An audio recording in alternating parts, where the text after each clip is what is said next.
కొబ్బరి అనేది ప్రసాదమా, ఔషధమా? అందరికీ నమస్కారం.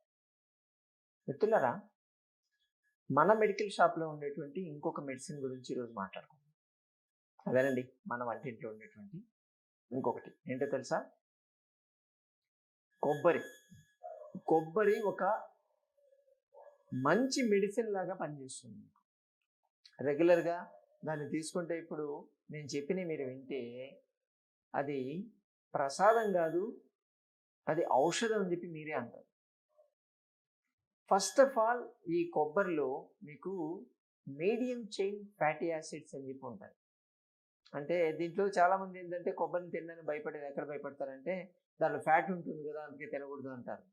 కొబ్బరిలో ఫ్యాట్ ఉంటుంది కాదనట్లేదు, కానీ ఆ ఫ్యాటీ యాసిడ్స్ మీడియం చైన్, అంటే ఇవి ఫ్యాట్ లెక్క స్టోర్ కావు. మీరు తిన్న తర్వాత అవి బ్లడ్లో నుండి ఎప్పుడు ఎనర్జీ అవసరమైతే అప్పుడు యూజ్ అయిపోతాయి, ఎనర్జీ కోసం పనిచేస్తాయి.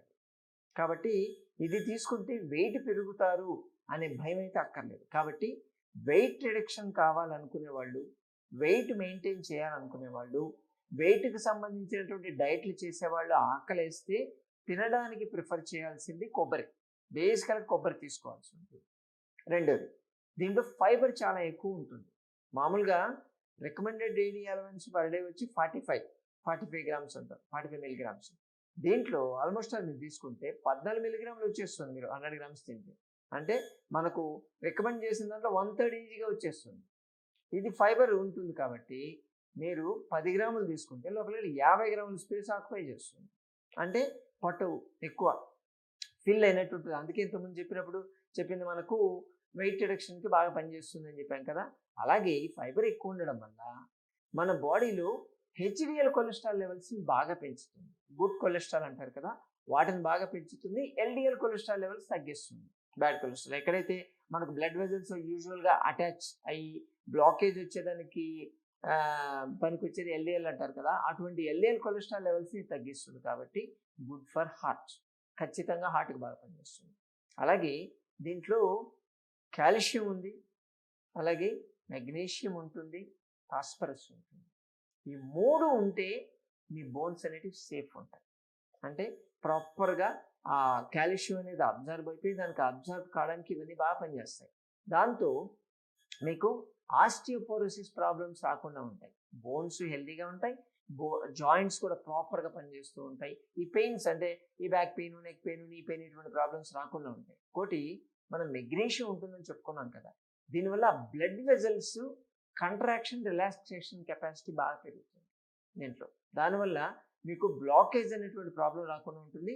సర్క్యులేటరీ ప్రాబ్లమ్స్ రావు, అంటే కింద ఆగిపోయి కాళ్ళలో ఆగిపోయి వ్యారికోజ్ వీన్స్ తయారు కావడము, లేకపోతే ఈ ఎడిమా ఫీట్ లాగా రావడం, కాళ్ళ వాపులు రావడం, ఇటువంటివి జరగకుండా ఉంటాయి. దీనికి యాంటీ ఇన్ఫ్లమేటరీ ప్రాపర్టీస్ బాగా ఎక్కువ ఉంటాయి. అంటే ఎక్కడ కూడా ఇన్ఫెక్షన్ కాకుండా చూస్తుంది. మన బాడీలో ఉండేటువంటి ఫ్రీ రాడికల్స్ అంటారు, అంటే లైఫ్ స్టైల్ వల్ల వచ్చేటువంటి ఫ్రీ రాడికల్స్, ఇవే ఎక్కువ స్కిన్ని బోన్స్ని డ్యామేజ్ చేస్తూ ఉంటాయి.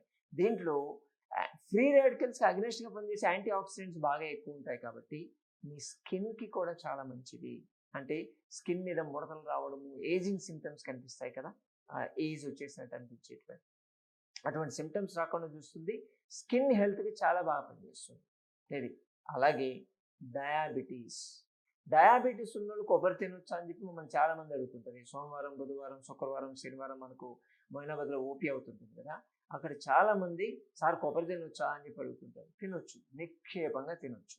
ఎందుకంటే దీంట్లో ఫైబర్ ఎక్కువ ఉంటుంది. ఇంకోటి ఏంటంటే చెప్పాను, మీడియం చైన్ ఫ్యాటీ యాసిడ్స్ దీంట్లో ఉంటాయి. కాబట్టి మనకు ఇన్సులిన్ సెక్రెషన్కి, ఇన్సులిన్ యూటిలైజేషన్ కెపాసిటీ కూడా బాగా పెంచుతుంది. ఆ మెటబాలిజంని కాస్త స్లోగా జరిగేటట్టు చేస్తుంది. షుగర్ మెటబాలిజం అంటే గ్లూకోజ్ మెటబాలిజం, దానివల్ల మీకు బ్లడ్లో షుగర్ లెవెల్స్ అనేవి స్లోగా పెరుగుతాయి. కాబట్టి షుగర్ లెవెల్స్ ఒక్కసారిగా షూటప్ అవుతాయనే భయం అయితే మనకు అక్కర్లేదు. అలాగే దీంట్లో సైటోకైనిన్స్ ఉంటాయి. సైటోకైనిన్స్ ఇవి ఏం చేస్తాయంటే యాంటీ క్యాన్సర్కి కూడా పనిచేస్తాయని చెప్తారు. క్యాన్సర్ ప్రాబ్లమ్స్ రాకుండా చూసేటువంటి కెపాసిటీ దీంట్లో బాగా ఉంటుంది. ఓరల్ హైజీన్ అంటే ఈ చిగుళ్ళు వాపు రావడం, పళ్ళ నుంచి రక్తం కారడము, అలాగే కొంతమందికి బ్యాడ్ స్మెల్ వస్తూ ఉంటుంది, వాసన. సో అటువంటి వాసన రాకుండా చూడడానికి ఇది బాగా పనిచేస్తుంది. దీంట్లో లారిక్ యాసిడ్ అని చెప్పి ఉంటుంది. అదేం చేస్తుందంటే యాంటీ బ్యాక్టీరియల్, యాంటీ ఫంగల్ లాగా పనిచేస్తుంది స్కిన్ మీద. అందుకే మీకు స్కిన్ డ్రై అయ్యేటప్పుడు కొబ్బరి నూనె పూయమని చెప్తారు. సో దీంట్లో కూడా డైరెక్ట్గా ఉంటాయి కాబట్టి ఇది ఓరల్ హైజీన్ మెయింటైన్ చేయడానికి బాగా పనిచేస్తుంది. చాలామంది ఈ నోటి దుర్వాసన వస్తుందని చెప్పి ఇవేదో తింటుంటారు, బబుల్ గమ్ తిండాలు, లేకపోతే చిక్లెట్ తిండాలు ఏవో చేస్తుంటారు. అటువంటి వాళ్ళకి మంచి ఎటువంటి సైడ్ ఎఫెక్ట్స్ లేకుండా ప్రిఫరెన్స్ ఏంటంటే కొబ్బరి. పచ్చి కొబ్బరి అంటే చాలా తొందరగా అయిపోతుంది. అందుకని ఎండు కొబ్బరి వేసుకోవాలి వాళ్ళ నోట్లో. ఎండు కొబ్బరి వేసుకుంటే అది అంత తొందరగా నమలేం మనం. మెల్లగా నమిలి దాన్ని జ్యూస్ చేస్తూ ఆ ఫైబర్ తీసుకుంటూ కనీసం మీరు ఒక 10 గ్రాములు ముక్కేశారనుకోండి, కనీసం అరగంట సేపు నోట్లో ఉంటుంది. కానీ అలా మెల్లగా నమిలేటప్పుడు లారిక్ యాసిడ్ దాంట్లో మన లాలాజలంలో కరిగి మంచి అదొక విధమైనటువంటి ఫ్రెషనర్ లాగా పనిచేస్తుంది. న్యాచురల్ ఫ్రెషనర్, ఎటువంటి సైడ్ ఎఫెక్ట్స్ లేకుండా పనిచేసేది. కాబట్టి దీన్ని వాడుకోవచ్చు. అలాగే దీన్ని వాడడం వల్ల మేడియం చైన్ ఫ్యాటీ యాసిడ్స్ ఉండడం వల్ల ఇన్స్టెంట్ ఎనర్జీ వస్తూ ఉంటుంది. దానికని ఇది అథ్లెట్స్ అంటే స్పోర్ట్స్ ఆడే వాళ్ళకి కానీ, ప్లస్ ఆ మజిల్ స్టామినా పెంచడం, ఇన్స్టెంట్ స్టామినా కావాలి. ఇప్పుడు 100 మీటర్ స్ప్రింట్స్ ఇలా పరిగెత్తుంటారు కదా, వాళ్ళకి ఇన్స్టెంట్ ఎనర్జీ కావాలి అంటే ఈ కొబ్బరి కావాలి. అందుకే ఈ కీటో డైట్స్ దీన్ని బాగా వాడతారు. కీటోజెనిక్ డైట్స్ అంటారు. ఇన్స్టెంట్ ఎనర్జీ కావాలి, ప్రోటీన్ ఎక్కువ పడను, ప్రోటీన్ మెటబాలిజం జరుగుతూ ఉండాలి. ప్రోటీన్ మెటబాలిజం ఎక్కువ జరిగితే వెయిట్ కూడా బాగా తగ్గుతారు కదా. కీటో డైట్స్ చాలా కాలం ఒక 2-3 ఏళ్ల క్రితం, ఇప్పుడు కూడా చాలా మంది చేస్తున్నారు. కీటో డైట్ చేసిన వాళ్ళకి షుగర్ లెవెల్స్ పడిపోతూ ఉంటారు, నార్మల్ అయిపోతూ ఉంటారు.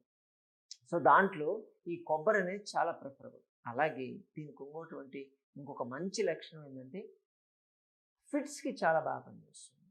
ఫిట్స్ ఉన్న వాళ్ళు చిన్నపిల్లల దగ్గర నుంచి ఎవరైనా సరే ధైర్యంగా ఈ కొబ్బరిని తింటూ ఉండాలి. రోజంతా కూడా తింటూ ఉండొచ్చు. దీన్ని చిన్న ముక్కలు చేసి నీట్గా కట్ చేసుకొని తింటూ ఉండాలి. తింటూ ఉంటే ఈ బెనిఫిట్స్ అంతా వస్తూ ఉంటాయి. మీకు ఆకలి కూడా తక్కువ వెళ్తుంది. దీంతో ఎక్కువసేపు నమిలిగా తినగలిగితే దానివల్ల వచ్చేటువంటి బెనిఫిట్స్ బాగుంటాయి. ఆ బ్రెయిన్లో షింకేజ్ ఎక్కడైనా ఉంటే దాన్ని మళ్ళీ ఎలాబరేట్ చేస్తుంది. బ్లడ్ సర్క్యులేషన్ బాగా పెరిగేటట్టు చేస్తుంది. ఆక్సిజనేషన్ లెవెల్స్ పెరుగుతుంది. సడన్గా తెలియకుండా వచ్చేటువంటి ఫిట్స్కి అద్భుతంగా పనిచేస్తుంది. ఇంకా రీసెర్చ్ వర్క్ అవుతుంది. కొన్ని పార్కిన్సన్స్ డిసీజ్ ప్రాబ్లం రాకుండా చూసుకోవాలంటే కూడా ఈ కొబ్బరి బాగా పనిచేస్తుంది. డిమెన్షియా అంటారు. ఒక ఏజ్ వచ్చిన తర్వాత 60-70 ఇయర్స్ అప్పుడు వచ్చినప్పుడు ఈ మతిమరుపు వస్తుంటుంది. అటువంటి వాళ్ళకి ఇది అద్భుతంగా పనిచేస్తూ ఉంటుంది. మరి ఇప్పుడు చెప్పండి, కొబ్బరి అనేది ప్రసాదమా ఔషధమా? ఔషధం. ఔషధాలనే ప్రసాదంగా పెట్టారు మన వాళ్ళు, పెద్దవాళ్ళు. ప్రతిరోజు తినాలి అని చెప్పారు. ప్రతిరోజు దేవుడి దగ్గర కొట్టి తీసుకొని తినాలి అని చెప్పేది అందుకే కదా. బాగుంది కదా. ఖచ్చితంగా ప్రతిరోజు ఒక 50 గ్రాములను తినడానికి ట్రై చేయండి. మీ ఆరోగ్యాన్ని కాపాడుకుంటారని ఆశిస్తున్నాను. మరోసారి వీడియోతో మనం కలుసుకుని నమస్తే.